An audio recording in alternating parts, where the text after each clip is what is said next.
Voces y Relatos, programa de la Facultad de Ciencias Económicas de la Universidad de Antioquia en sus 80 años. Nos encontramos con Javier Hoyos Arboleda, egresado de la Facultad de Ciencias Económicas en el año 1982, especialista en política económica de la misma universidad. Javier es un destacadísimo profesional con una trayectoria en la actividad gremial, toda vez que ocupó varias posiciones en la Asociación Nacional de Industriales ANDI durante 9 años. En Bavaria fue por 15 años vicepresidente de Asuntos Corporativos y más recientemente fundador de la firma Javier Hoyos Asesores, Gestión Legislativa y Gobierno. Javier, gracias por acompañarnos en esta charla con los egresados. Y comencemos por el principio. ¿Por qué escogió estudiar economía y por qué en la Universidad de Antioquia? Primero que todo, mil gracias por invitarme y darme esta magnífica oportunidad. Me siento muy honrado de estar contigo en este proceso. Yo diría fundamentalmente porque la Facultad de Economía, casi que podríamos decir que era la primera en su orden nacional en aquel momento, era de mucho prestigio. Y segundo, por las facilidades económicas de la universidad. Prácticamente era muy poco lo que había que pagar y tenía uno todas las posibilidades de acceder a estudiar en la universidad. ¿Qué aportó la Facultad de Economía a la formación como profesional y naturalmente como persona? Yo diría muchas cosas. Primero, conocimiento. Segundo, criterio. Y tercero, también una formación social. Y esos elementos yo creo que son básicos para la interpretación de la realidad económica del país. Me parece que fue un apoyo increíble la forma como recibimos nuestra formación en la Universidad de Antioquia. Javier, ¿cómo fue esa vivencia en la Facultad de Economía? Recordemos que por la década del 70 fue muy compleja, con protestas, paros. ¿Cómo era estudiar en medio de ese ambiente que tal vez no era tan violento? Yo diría que uno era soñador cuando entraba a la universidad, estaba joven, veía todas esas protestas internacionales o había discusión sobre la financiación de la educación pública o había protestas sociales y uno era soñador en el sentido como de apoyar esas cosas. Y se fue volviendo como normal, como natural que hubiese paros. Hubo semestres, por ejemplo, de un año y medio. Entonces, uno como que se iba adaptando a esa metodología y sabía que estudiaba, pero también sabía que no iba a terminar pues como en el tiempo Previsto. requerido, pero era, digamos, de la esencia de la universidad en ese momento, esa situación. Que se iban a demorar más de lo previsto. Sí. Entiendo que aquella era una época donde se juntaban distintas realidades económicas de los estudiantes, algunos más pudientes que otros, algunos con recursos escasos. ¿Eso dejó enseñanzas? ¿Cómo fue eso? Muchas. Digamos que había gente con muy buena capacidad económica que no le importaba necesariamente ir a la universidad privada, sino estudiar en la Universidad de Antioquia. Y había muchas personas de bajas condiciones económicas o que venían de otros departamentos con muy pocos recursos a estudiar a la universidad. La enseñanza que eso deja es muy grande porque se conjugaban muchas visiones dependiendo de las condiciones económicas y le ayudaba a uno como a formarse un criterio más intermedio de las cosas, no solamente de un extremo u otro. Claro. ¿Fue la experiencia de los profesores, aportaban, estaban capacitados, alguien en particular para recordar? Oiga, si algo destacaría yo de verdad fue mis profesores. Eran personas que iban a estudiar a Francia, eran personas que iban a estudiar a Inglaterra y que venían con una convicción ya, con sus maestrías, con sus doctorados, a enseñarnos todo lo que habían aprendido, todas las nuevas teorías, todos los nuevos planteamientos, y era muy buenos profesores. Recuerdo muchos, sé que soy injusto en mencionar algunos porque todos son bastante buenos, pero por ejemplo Darío Valderrama, que daba teoría keynesiana, macroeconomía. Luis Alberto Zuleta Jaramillo, que daba microeconomía, gran profesor también. O eh, por ejemplo, Hugo López, muy experto en el tema de temas laborales, de temas de empleo, de la teoría de Piero Rafa. Beatriz Abad, que daba todo lo que era teoría de David Ricardo. Juan Fernando Echavarría, que daba historia económica, o Tulio y Juan José Jausoro, que daban estadística. En fin, como te digo, Rafael Aguad, que daba economía latinoamericana o la visión de los planes de desarrollo. Yo recuerdo que ya le decían a uno, por decir cualquier cosa, hombre, si vamos a analizar un plan, hay que mirar los objetivos, las metas, los instrumentos para lograr esos objetivos y la financiación del plan. Pero cuando uno llega, por ejemplo, a estudiar un plan de desarrollo al Congreso, encuentra que lo importante allá es la normatividad del plan, no la esencia del plan. Entonces nadie como que le para bolas a la esencia, sino Qué al bien. articulito, Ujú. a la descripción de todo el tema normativo. Entonces, digamos, fueron como enseñanzas que uno después contrapone con la realidad. Qué bien, qué bien. Devolvámonos un poco en el tiempo. ¿Qué materia la traían más y cuáles menos? ¿En cuáles definitivamente no eran para usted? Yo decía computadores, eso como que no es para mí. Eso era como negado para los computadores. Me gustaban las matemáticas, me gustaba macroeconomía y microeconomía. Comercio internacional era interesantísimo, que la daba Jairo Pérez, porque entonces ahí uno interrelacionaba lo que estaba pasando en el mundo versus lo que le pasaba a su país, qué pasaba si había devaluación, qué pasaba si ponían aranceles, si había que mirar la tasa de cambio nominal, la tasa de cambio real, etcétera. Era muy enriquecedora las formas como recibíamos las materias en la Universidad de Antioquia. Bueno, ¿y cómo se declara Javier? ¿Fue buen estudiante? Yo diría que un estudiante promedio. Creo que mi promedio fue como de 3,8 a 4. No, no Está bien. recuerdo exactamente eh, bien, pero creo que en términos generales sí me gustaba hacer las cosas con pasión, estudiarlas con pasión. Eh, y fue muy agradable esa estadía en la universidad.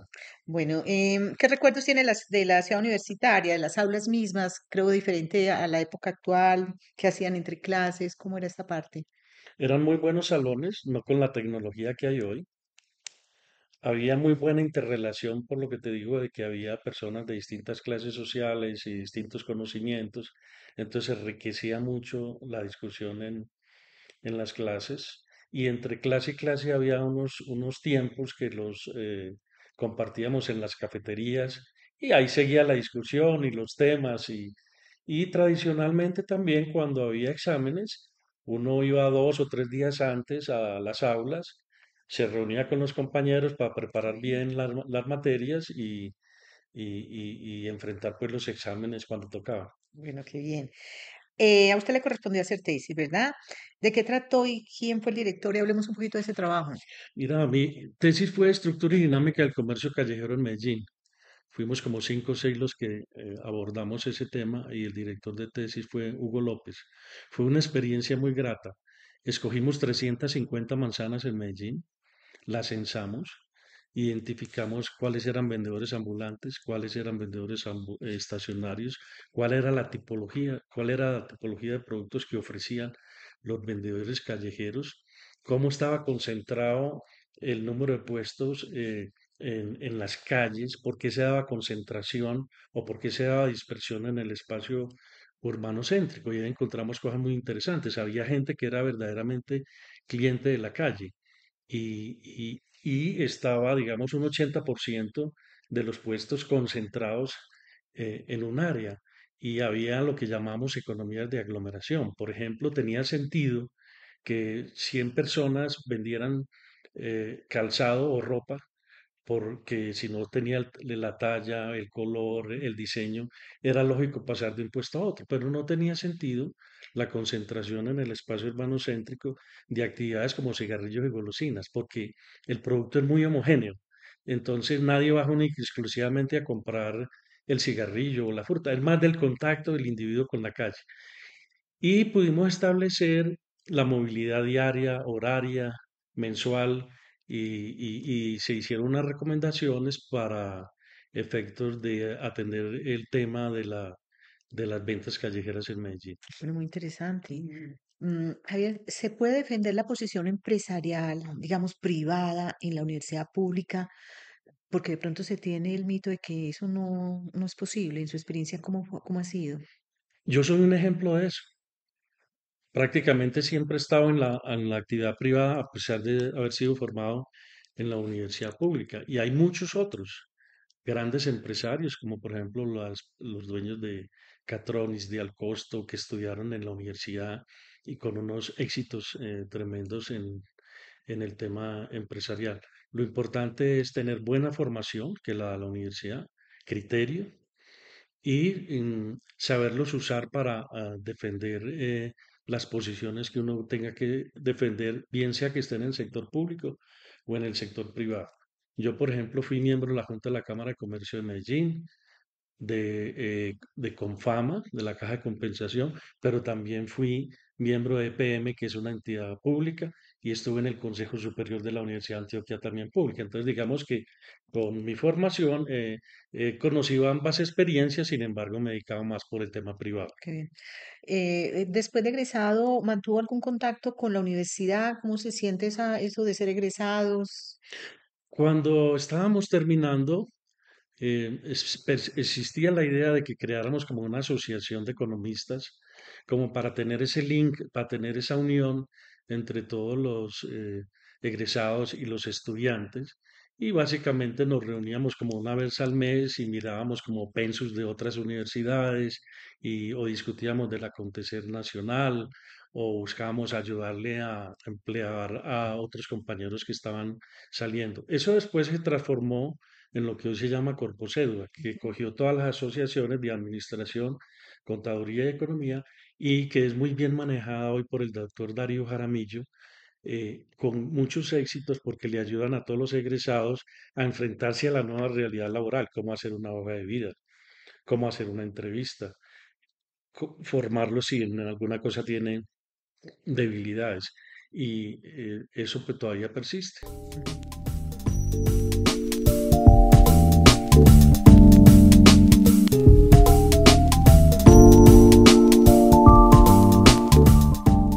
Ahora sí vamos al campo profesional.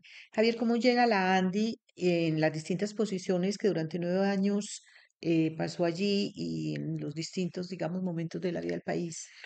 La tesis que anunciamos anteriormente de estructura dinámica del comercio callejero en Medellín tuvo como algún eco en la ciudad y me fui invitado o fuimos invitados los que participamos en ella a presentarla en los distintos gremios de la ciudad, en la Cámara de Comercio, en FENALCO, en la ANDI, y ese contacto me dio la oportunidad que el doctor Francisco Piedrahíta me invitara a trabajar como asistente de la Vicepresidencia de Asuntos Económicos en la ANDI, En Medellín. en Medellín, Ujú, porque la sede principal de la ANDI en Medellín, era ujú. Medellín. ¿Y cómo fue esa experiencia gremial? ¿Ay, qué hacía? Entonces ahí prácticamente estábamos empezando como el diseño de una encuesta como para saber el acontecer empresarial anticipadamente al DANE porque las estadísticas no salían con la oportunidad del caso. Hacíamos análisis de la situación de empleo, de la situación económica o cuando se enfrentó el problema de la deuda externa por muchas empresas por una devaluación muy Ujú. alta, de qué sugerencias hacer al gobierno o cómo enfrentar el tema de la apertura económica para defender la posición empresarial. Y entonces eran temas muy variados los que se Y tenía de que enfrentar coyuntura. y de Ujú. coyuntura permanente. Bueno, del gremio empresarial, usted pasó al grupo Santo Domingo a casi nada, el eje de esta organización, a Bavaria. Allí transcurrió gran parte de su desempeño profesional, 15 años. ¿Cómo fue esta experiencia durante tanto tiempo? Bueno, el doctor Augusto López Valencia era presidente de Cervecería Unión y él hacía parte de la Junta de la ANTI. Y como yo iba a las juntas a hacer presentaciones, tuve por la posibilidad de interactuar y tener buena relación con él. Y algún día me llamó y me dijo que le gustaría que yo manejara las relaciones con el Congreso, fundamentalmente, gobernadores, consejos, asambleas, y me pareció una oportunidad excelente. Me vine a trabajar a Bogotá y estuve 15 años interactuando con el Congreso, no solamente para Bavaria, porque desde Bavaria, digamos como que era el centro de atención de todas las empresas del Grupo Santo Domingo, entonces uno tenía que estar pendiente de si un proyecto afectaba a Bianca o comunicaciones o televisión o cerveza. Entonces el espectro era muy amplio. Pero usted sabía exactamente a qué se metía, en qué se metía. Pues digamos, por el paso del Andy había sido un poco más en estudios económicos. Digamos que la experiencia de la Andy fue muy buena porque allí uno aprendía a hacer documentos que tenían que hacerse con juicio para ser llevados al gobierno nacional con cierta credibilidad. Entonces, digamos que eso fue un soporte muy bueno. Y en Bavaria encontré también un soporte jurídico para el análisis de la constitucionalidad o no de los proyectos de ley o de la legalidad, etcétera, o de la conveniencia. Entonces, tuve un apoyo muy bueno en lo jurídico. Pues yo como economista también tenía otros asistentes que traje de Medellín para mi área y esa fue la base para tener muy buena documentación ante el Congreso. Ujú. Y ganó usted un gran reconocimiento en el tema del Congreso, al punto que la gente decía que usted manejaba el Congreso al derecho y al revés, y no en vano en la década de los 90 fue considerado en ese momento el senador 103, por lo que se decía su poderosa influencia entre los congresistas al representar los intereses pues de la empresa en que trabajaba Bavaria. Hablemos un poquito de esta faceta. Digamos que si uno tenía muy buena documentación, si siempre iba con la verdad, si siempre tenía un buen apoyo legal, muy buenas relaciones. Y una cosa muy importante era no asumir posiciones partidistas, porque si usted por alguna razón se acoge para un lado o para el otro, puede que pierda la oportunidad de que lo reciban los otros partidos. Entonces, mostrar esa independencia era clave para poder hablar con todos los partidos políticos en el Congreso. Pero independencia frente a los partidos, pero claramente frente a las posiciones de la empresa no. Sí, es frente a los partidos, es decir, uno tenía que, cuando uno llevaba una posición, tenía que aceptar que había sectores que podían no apoyar su posición, pero no por eso crear una enemistad. Puede que en esa oportunidad esa persona no acompañe esta idea, pero que en Sí. otra oportunidad sí la acompañe, ¿cierto? Ujú. Entonces sí, es una posición más de no asumir posiciones partidistas desde el punto de vista pues liberal, Político. conservador, lado político, etcétera. Ujú. Bueno, y cuéntenos la anécdota, ¿quién lo designó el senador número 103 en ese momento? El doctor, yo asistía martes, miércoles y jueves al Congreso Qué barbaridad.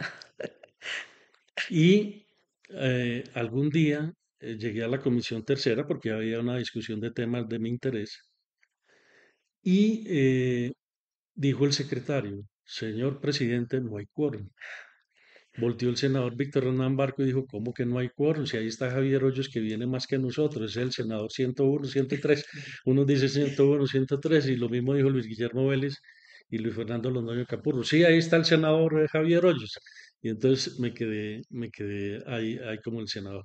Y yo iba martes, miércoles y jueves porque era muy importante estar oyendo, estar olfateando para dónde iban las cosas, no siempre porque, no uno siempre va porque haya temas de Ujú. interés para uno, sino porque ese contacto de estar permanentemente olfateando para dónde van las cosas le puede dar a uno una idea de armar una estrategia. Dice, tal partido quiere tal cosa, tal partido tiene tal otra, ¿cómo logro para lograr algún consenso o cómo logro lo que necesito, ¿no es cierto? ¿Y alguna vez lo sacaron de algún recinto porque usted no hacía parte de los congresistas? No, es que yo no me metía, yo con respeto no me metía cuando ya empezaban las sesiones, yo me salía del recinto para la parte donde estaba la gente, ¿no es cierto? Mientras no empezaba, uno sí entra, saluda y todo, pero, y ahí tradicionalmente, hoy todavía persisten algunos secretarios o el presidente de las comisiones que dicen que por favor se Se retiren retiran. las personas que no tengan que ver con el Congreso, pero yo siempre he sido muy prudente en Sabía eso. ocupar su lugar, Sé, sí. sé ocupar mi Mm. lugar. El actual presidente de la República, Gustavo Petro, siendo representante a la Cámara, dijo un día sobre Javier. Él está sentado como cualquier otro congresista y está en la jugada permanentemente. ¿cómo hace uno para conjugar esas posiciones? Usted ya nos contó que no tomaba posición política, pero para desempeñarse también, digamos, en lo que ha sido el cabildeo o el lobby que uno llama. Sí, entonces yo volvería a insistir. Para uno tener credibilidad, tiene que llevar siempre la verdad, hablar con cifras claras, con posiciones claves, tener el soporte de lo que uno está diciendo, sea legislativo, sea económico, muy bien fundamentado. De esa manera yo diría que uno gana respeto y prestigio. eh, y esa es la base y la esencia de tener, como digamos, unas posibilidades de éxito. Aparte de tener pues muy buenas relaciones y como te dije antes también respetar el otro.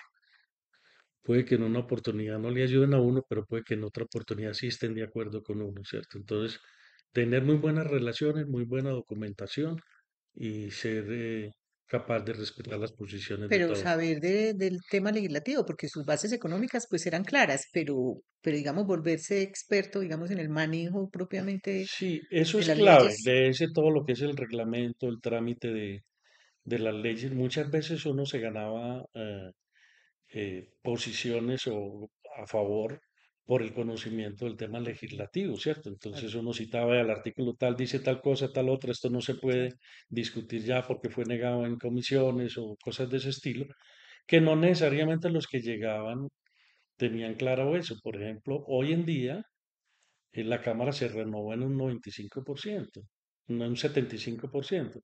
Entonces son personas que apenas llegan a conocer como bien todo el sistema, procedimiento legislativo. Lo último, Javier, es que ha incursionado en su propia empresa. Hablemos de este otro nivel, llegar a crear, digamos, un emprendimiento, aprovechar la amplia experiencia en el terreno legislativo. Háblenos de esta parte. Bueno, ahí podríamos volver al principio. Hoy me toca administrar algo que quería en un principio, mi propia empresa, y yo dije, bueno, el día que no esté en Bavaria, ¿qué me gustaría hacer? Y dije tres cosas. Lo primero, leerme todos los proyectos de ley y enviárselos analizados a las empresas que estén afiliadas a mi servicio. ¿Cuáles los temas que tengan un impacto importante? Temas laborales, temas pensionales, temas impositivos, temas ambientales. Segundo, hay muchos sectores que son atacados, citados al Congreso, empresariales. Entonces, esa es otra oportunidad de decir, acercar al sector empresarial y a los políticos y decir, mire, usted está diciendo de mi empresa esto, eso no es mi empresa, esto es mi empresa, y muchas veces se logra ya que baje la presión contra las empresas. Y lo tercero, lobby. Cuando alguien me dice, oiga, de usted me mandó un informe y quedó muy preocupado con el artículo tal del proyecto de ley tal, ¿por qué no me ayuda a contactarme en el Congreso, a generar unos documentos para lograr que se modifique o se elimine eso? Porque sería muy grave para el sector o para la empresa, ¿cierto? Entonces, esas son las tres cosas que hago. Aparte de eso, permanentemente hago análisis de la situación económica para que no se me olvide la economía, el tema del empleo, el tema de coyuntura. Tengo página web, gestionlegislativa.com, y ahí cuelgo análisis de interés general. Los de interés muy especial y particular van directamente a la empresa, pero cuando hay temas aquí muy importantes, pues los incluyo como el presupuesto, como el tema de los planes de desarrollo, o temas que tengan que ver con impuestos, que puede ser de interés general para para cualquier persona. Finalmente, Javier, ¿qué mensaje le daría a las nuevas generaciones que están en las aulas estudiando economía en la Universidad de Antioquia? Yo diría varias cosas. La primera, el tiempo es muy valioso. Que no le pase lo que nos pasó a nosotros, que teníamos semestres de un año y medio. Eh, segundo, tener una convicción de formarse adecuadamente. No por pasar el tiempo estar y tener un título, sino de verdad ganar conocimiento. Tercero, no solamente leer lo económico, tener otro tipo de lecturas sociales, internacionales, estar al tanto de toda la actualidad nacional y hacer las cosas con pasión. Y desde el punto de vista del cuerpo docente, algún mensaje, digamos, también para la universidad o para los profesores con la experiencia ya de egresado. Pues yo diría que lo que sí se podría hacer permanentemente es como interactuar más entre la academia y la sociedad. Yo creo que se sacan muchas experiencias que pueden ser transmitidas o que se tome, por ejemplo, si se está estudiando el presupuesto de lo general de la nación, que se lleve a la discusión de las aulas, ¿cierto? O el plan de desarrollo, eh, y estar generando esa interacción entre sociedad y comunidad universitaria. Ujú. En conclusión, ¿usted volvería a estudiar economía y en la universidad después de toda esta experiencia tan amplia? Yo le digo a Lisa, mi señora, sí, si yo volviera a nacer, volvería a estudiar economía y volvería a estudiar en la Universidad de Antioquia. Ah, qué bien, qué bien. Javier, muchas gracias por compartir su rica experiencia en esta charla con los egresados. A ti por tenerme en cuenta y creo que este caso me gustó mucho que me hubieras dado esta oportunidad porque mira que hay una interrelación con lo privado, con lo público, con los gobernadores, con el Congreso. Entonces, esto demuestra que si uno estudia juiciosamente, eh, ese conocimiento puede ser aplicado para distintas interacciones. Gracias a ustedes, los esperamos con otro invitado en estas charlas con los egresados. Yo soy Gloria Valencia y este fue un episodio más de Voces y Relatos, programa de la Facultad de Ciencias Económicas de la Universidad de Antioquia en sus 80 años.